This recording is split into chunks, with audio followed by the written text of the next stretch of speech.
What would you do if the project that you spent years building went live without your permission? No pre order runway, no coordinated launch, no green light from you, just surprise, your book is out. Well, that is the question that we are exploring today because writing a book is one thing, but navigating publishing and the proposals and the contests and the agent queries and contracts and the pivots, that's an entirely different journey. And when everything that you've carefully planned gets pulled out of your hands, the real question becomes how do you stay grounded, connected, and self led when your professional world feels a little out of control? Today, I'm joined by Stacy Rocklein, relationship mentor, marriage advocate, and now published author of Forgive Without an Apology, whose launch story took an unexpected turn when her published book live without her consent. Stacy wrote this book from a successful digital course. She did everything right and she got a plot twist. Instead of collapsing, though, she led because her work has always been about something bigger, eradicating loneliness by helping women build, sustain, and repair and nourish long term partnerships. She has helped hundreds of women heal relational trauma, including the quiet kind that happens in those good enough marriages that are just left on autopilot. She has been married nearly 30 years with three active boys. Teach me your ways, Stacy. She understands the tension between ambition and intimacy and how quickly disconnection can snowball when life gets really busy. This episode isn't just about publishing, it's about leadership under pressure, ambition without losing your marriage, and building something meaningful without sacrificing connection. So, Stacy, welcome to the Communication Queen podcast. Wow, that is incredible. What an amazing introduction. That's just I'm gonna ride that high for a few days. Yes, goals. So my first question to start off is like why the book? Why now? What was that impetus to say, you know what, this successful digital course needs to be turned into a book? Yeah, well, first backing up before the digital course itself, I experienced the biggest failure that I had ever experienced, and that is sort of what led to the content of the book that was the digital course originally. Coaching is my 3rd career, so I was a math teacher, and then I was a stay-at-home mom, and then I decided to be a coach, and I am a high achiever, so I just thought, you just work hard, right? And if something doesn't work, you just work hard and you try the next thing and you pivot and you do the next thing, and when that failure, I just couldn't get my coaching business off the ground in the timeline that I expected and the success that I expected and the formula of work hard, pivot, succeed. Like, why was that not working for me? And why was I taking it so hard? I mean, I was kind of devastated. And so I stopped and just asked myself, like, why does this hurt so much? And figured out that these things look the same from the outside, but they're not on the inside. All of that time that I had been working hard, pivoting. Inside was a frenzy, kind of like a desperation to succeed. And that Mm. just goes all the way back to why we pick up our high achieving habits in the first place and how we used achievement to make ourselves worthy. And I let myself sit with this failure and really like be in it and the feelings of it and start to examine where all of that was coming from, and that is how the content of the book came to be into this digital course. And like I said, on the outside, I'm still driving myself and pivoting and working for success. But inside, it feels calm because it's not to prove worthiness anymore. It's because I want to have an impact. And a book is great when you go from like one-on-one coaching to a course where you're digital groups, and then the book is like a bigger audience. So from a practical purpose, the book I hope will have a bigger impact. And then from more of a like, you know how you have that dream in your heart that you had when you were a little kid that you're just like, Yeah. I was always supposed to write a book, or someone who's supposed to travel or be a mom or whatever. That pulls you forward in another way. So that's sort of how I ended up here. I think you touched on one of the most important conversations that I think needs to be had more in the female coaching space. And it is that energy of proving that at the external pressures of achieving X by Y and the challenges that we have with our desire and our need to fit into those boxes or those molds, especially when we see other people succeeding beyond us and we're like, why not me? I know I certainly can relate to that because when I started my coaching business in 2016, I was doing it while also having a brand new newborn baby and my first one. And I was comparing my successful coaches who had all the time in the world to just like implement. And there I was implementing and breastfeeding.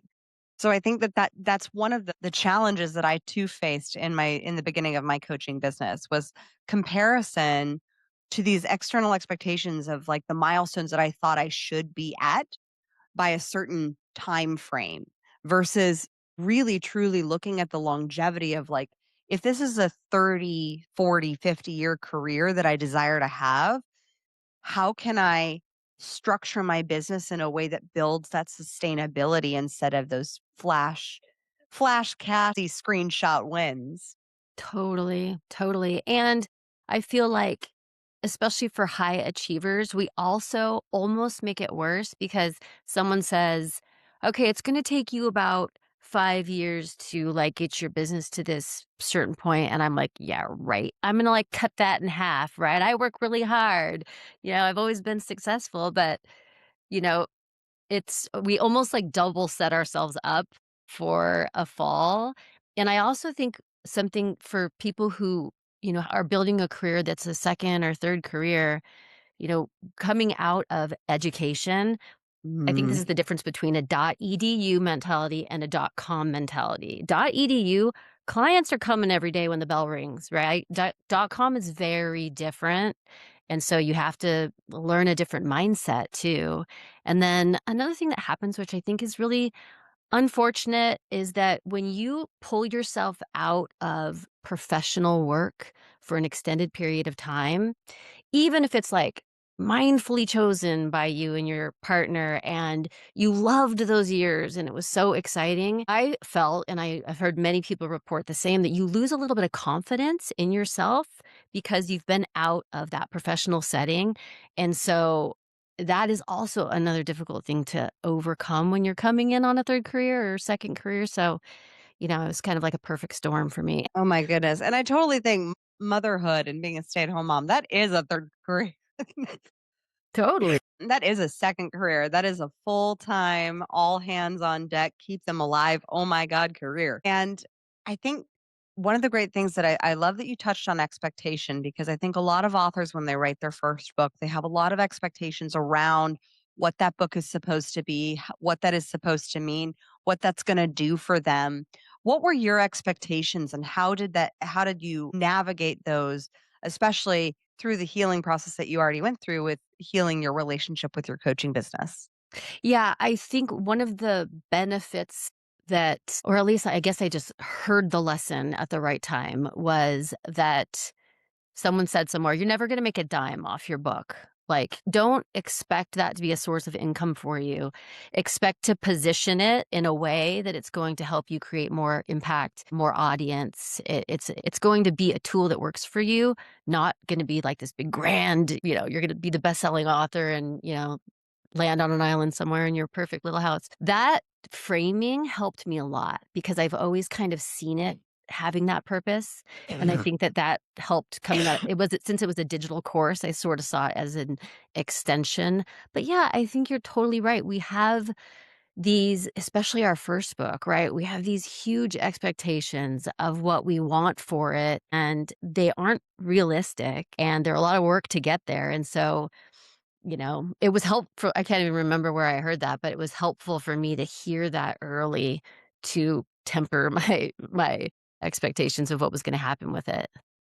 I think that's the biggest thing that's the paradigm shift for most authors is really looking at how is this a authority positioning tool and how can you leverage this like a podcast, like your social platforms as a high value positioning tool that supports the other things that you sell downstream. Yeah. It can be a strong strategic business decision, but it's not necessarily like the thing. And so I'm so glad that a friend point that out to you because a lot of authors that I speak to, they have this expectation of like, I'm going to sell thousands of copies. And I'm like, yes, you may, but for the most part, you're selling thousands of copies on a $15 product. That's still dozens of dollars. You're not rolling in it. But you can leverage that book as having assets beyond it, like your course, like your coaching, like affiliate partnerships. There's many other ways to use it as a tool that serve and support. With the topic specifically about forgiveness without an apology, what caused you to choose the title and the theme of the book? I mean, I know it came from a successful digital course. How did you make it so that the book differentiates itself from the course and kind of leads people into the other offers that you provide?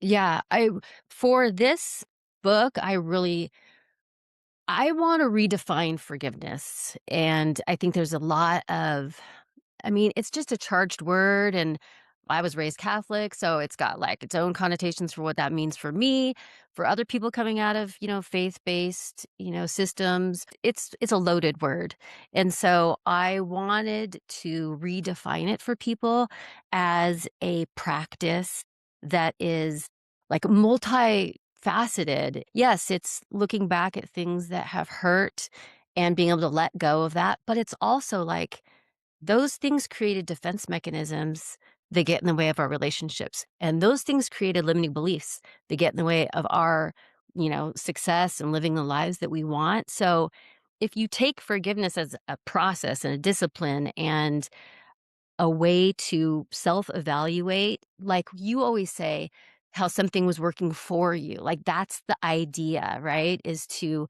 repurpose these things that happen in a way that empowers you to move forward changed, grown from the experience.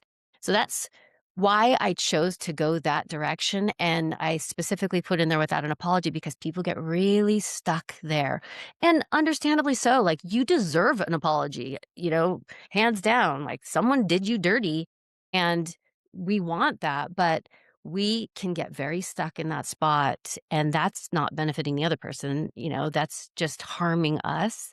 So, that's sort of how I went that direction with the title and the theme of it. And also, if you're going to write a book, get on Amazon and get your keywords out and make sure it's going to get found in a search. And so you want to make sure that in the title and the subtitle, you get those things that are going to help people find exactly the work we do. And how does your book position you for more downstream sales in your business? Yes. Yes, perfect. Well, my intention next is to I'm starting to build on Substack. And so one of my great loves and successes have been building communities. I love getting into community. I love getting women especially into community. I love growing groups and leading groups. And so my offerings, I'm at the point where I can't keep working one to one. I have to Mhm. be thinking group to one always. So all of my offerings coming down the way are the work of forgiveness is what I like the root of it really is we have to train ourselves to be vulnerable. We have to like grow our ability to be vulnerable. When we can be vulnerable, with ourselves first so that we're safe in any space.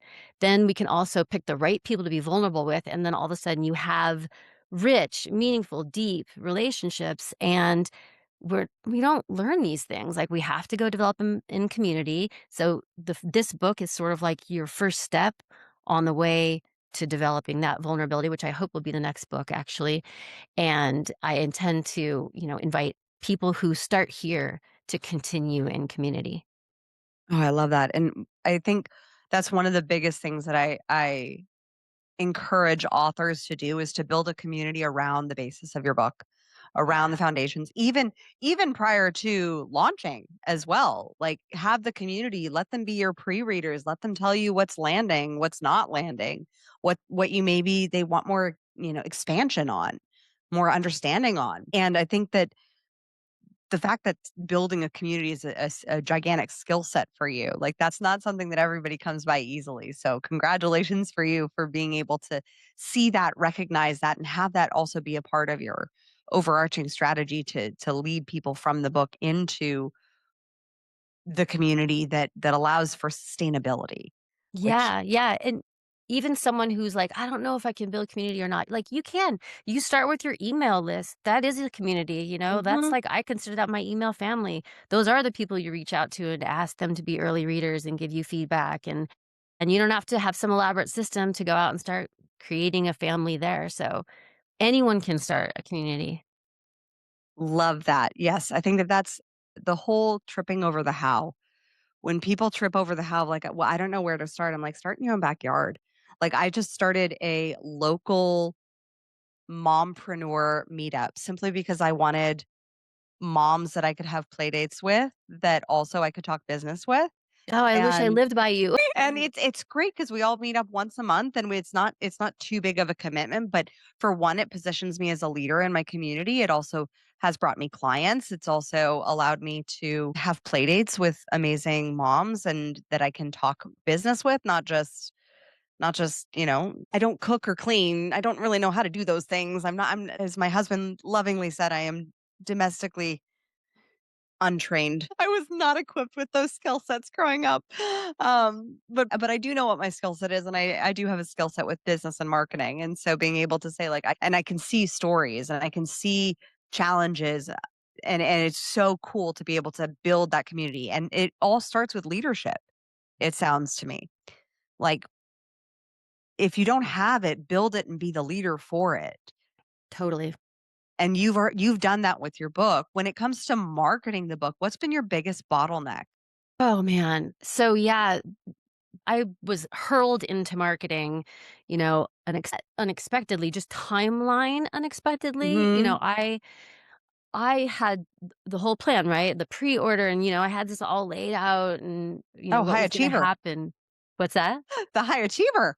Of Yeah, course right. I was going to you do had the it by plan. the book. Totally, totally.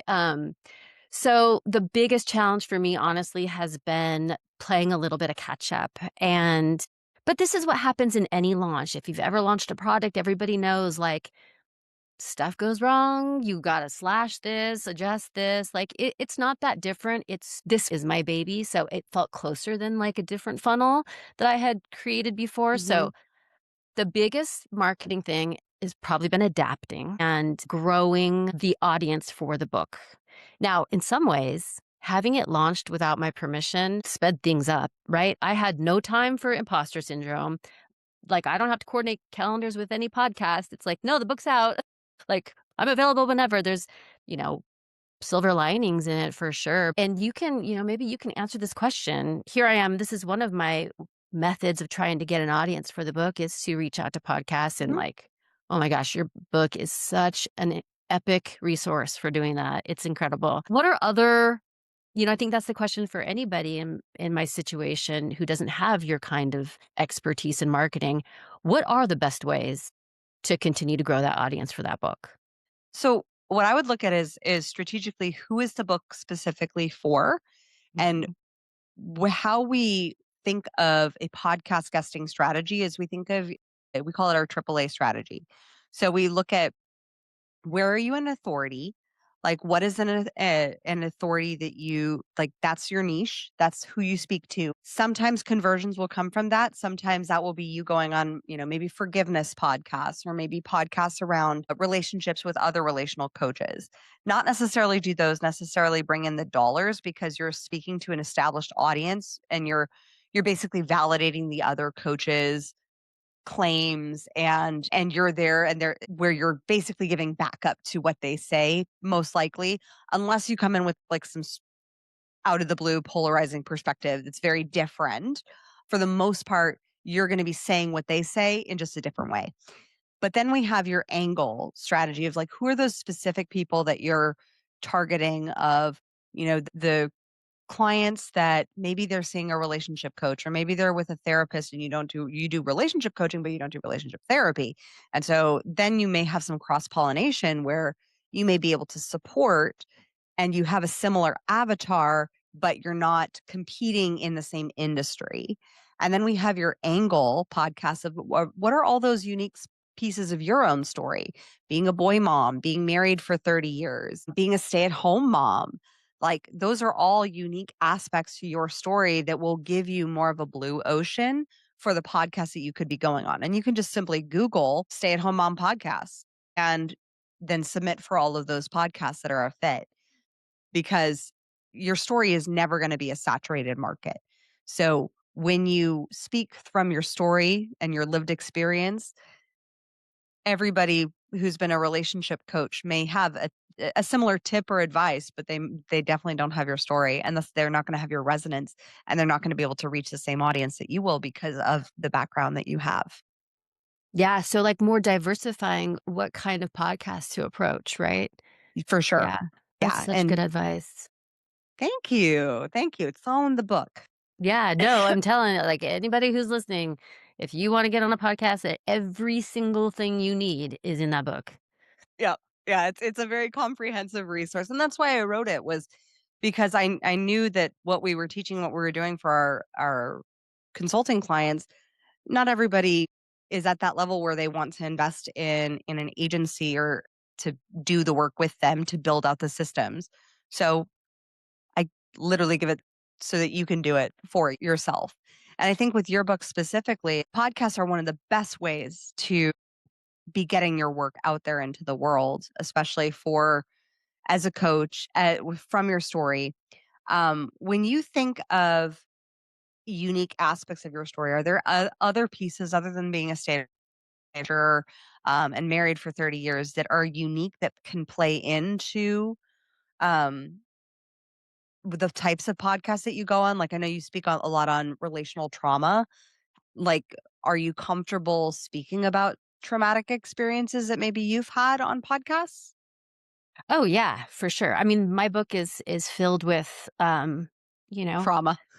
Yes, and, truthfully, like, I really thought when I was gonna go through the process personally of healing that I would be forgiving other people, and of course I did, but there's a lot of self-forgiveness that has to happen as you pull up a trauma that looks like it was somebody else doing it to you, that has you have your whole own part of it to take ownership of. So, there's a lot of things in the book that, I don't love that I have to write those and put those out there, but they're important. There's a whole chapter in there where I talk about being a mean girl in junior high, like, that's embarrassing, and that is not something people are waving a flag about out in the world, but, not everybody was the victim of a mean girl circle.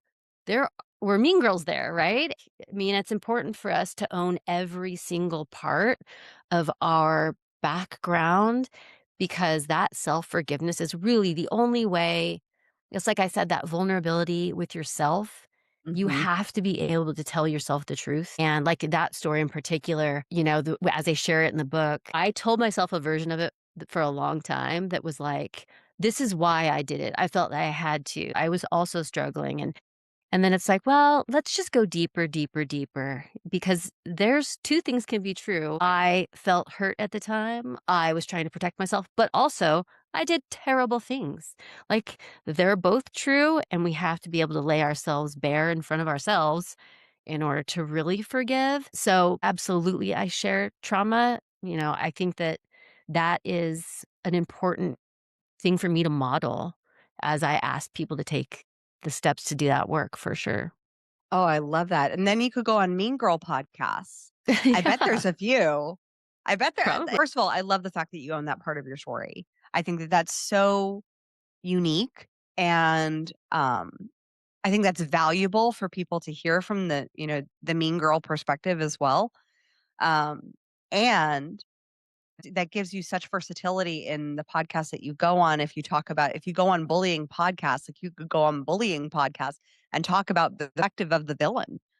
And that Yeah. offers a really valuable perspective where if just imagine if you could change the heart, Stacey, of someone who's listening to a bullying podcast, feeling like they're being bullied and they're a victim, and there's a recovered mean girl on there, and you were able to shift their perspective so that they take ownership of their circumstances as you've taken ownership and everybody rises and takes ownership and becomes the creators of their reality, oh my gosh, we could change the world.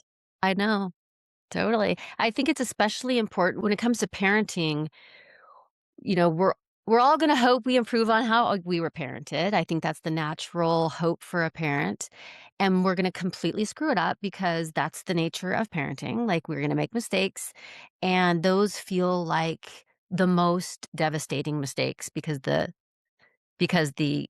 stakes are so high when it comes these are our most precious beloved beings, you know? And so if we don't have a way to do self-forgiveness, we will just be crippled as parents. And so, like, that's to me, it's been the biggest value is to help me tenderly care for myself through the process of harming people I care about. Oh, preach. Because parenting is not easy by any means. And, there's the litany, and I speak a lot on like traumas I experienced as a child and whatnot with growing up with an alcoholic for a dad. But those experiences, I also got so much compassion when I became a parent for him. And like I had other resources in order to navigate frustrating child things. And the only resource he had was alcohol. And so it gave me so much perspective for his experience once I became a parent. I do think it's a very initiatory experience that gives a lot of Totally. forgiveness and compassion and a lot Totally. of grace that comes with it. When you think of what's next, because I know you mentioned you have the second book coming up, you're already on for that, you're building the community. What do you think you would do differently with getting the book out there and the marketing strategy in advance? Hmm. Um, that's such a good question. Well, I know more things now. Like I said before, like one of my favorite things that you sort of, you know, one of your values is that things are happening for us. And I really believe that. And I think that my book and the work I'd done to create that book helped me a lot along the way when I hit setbacks or, when things happened that I couldn't plan. You can feel it in your nervous system when you're like, Mhm. I'm frustrated, but I'm not going to get stopped here. And it's not about me and it's not my worthiness. I'm going to keep moving forward. Something I did well, I think, is I always had a plan B. So I would be like, okay, I'm going to submit for a contest. If I don't get that, I'm going to go query book agents. If I don't get that, I'm going to go look into other forms of publishing. So I would recommend people always have a plan B. Like, if you know that your book needs to be taken all the way to publication and marketing, you have to get it there however you need to get it there. I chose hybrid publishing. What I didn't know about hybrid publishing was that I kind of think about it for anybody who doesn't know what that means. I think about it like a contractor's going to be in charge of your remodel and they're going to get you all of the support and you're going to have a project manager that gets you the cover art and the whatever editing and whatnot. I guess I just assumed they were gonna hold my hand a little more. I you know, I had to do the most of all of the editing and, like, even catching commas, like, at the end of a sentence. I'm like, how is that on me?" But you have to be way more involved than, you think you're gonna be if you pick hybrid publishing. I would still do it, I think. Well, maybe I would do self-publishing now that I kinda know the different pieces. So I might have picked a different publishing route. People told me this all along, and I know it's true, but I still was unprepared for nobody is going to be marketing this book except you. Mhm. Nobody is. I even talked to somebody who won the Hay House contest, is a Hay House author, and she was like, "No, they're not doing anything." Like, the marketing is I mean, that's like, I don't know, I'm gonna make up a number, 2/3 of the work, whatever. I mean, the book is hard to write and you get it to the end, and that's so exciting, but, like, you're just getting started. The marketing is huge. I would have built out my plan ahead of time so that when it was published without my consent, I I could have mobilized more quickly. I would have spent, like, longer runway developing relationships with podcasters, with just other thought leaders that were adjacent or um in my genre or, you know, niche. What else? I mean, those are some of the big ones I'm thinking of that I would for the second book that I will do differently. Like, now I know if you're gonna write books, and I just listened to a podcast that you said you're gonna write 13 in the next 13 years, so Yeah, so you're far on it. we're 2 for 13. Awesome. So, like, relationship building, it just never ends. It's not like this book's over and then I'm gonna market. You have to constantly market. Mhm. Relationship development is just it's just a thing you do every day from now on if you're gonna be a writer. And so that has been a perspective shift that has been really helpful for me. I would say if you're gonna be in business for the Yeah, you're right. like, Totally true. it biz dev is relationship development and getting into new rooms and meeting new people. I remember later on in the book, there's, an opening of a chapter where I talk about how I was, like, just not good at with relationships. I didn't speak for 6 months when I was a kid, and my mom said, "Go up to 10 people every day and say hi." Well, that served me powerfully throughout school, throughout business, throughout multiple different iterations of businesses, was just learning that it is a practice and a discipline to build those relationships, especially building high caliber relationships where there's visibility and proximity and you can ask for those favors down the road with enough relational equity. But there has to be a relation and has to be grounded in giving. It can't be from Absolutely. a space of being a taker and what can you do for me because people smell that energy from a mile away. And it's like the guy at the bar who's like trying to get into bed with the first woman available. It's Mhm. not cute. So I love that like, yes, yes to your whole new plan on the next one on being able to build up that relational equity. And I think the thing is a lot of times when the book comes out and it drops and suddenly it's like, there's sales, but there's not the consistency of sales from the months of planning of podcasts in advance. It doesn't mean you're behind though. It just means that you got some runway to build as you're running it. To But and that's what you're doing now, going on podcasts and sharing about the book, sharing about the transformation that it provides, giving the tools, giving support, giving resources, and then allowing for that and sharing vulnerably and openly, which you do expertly well.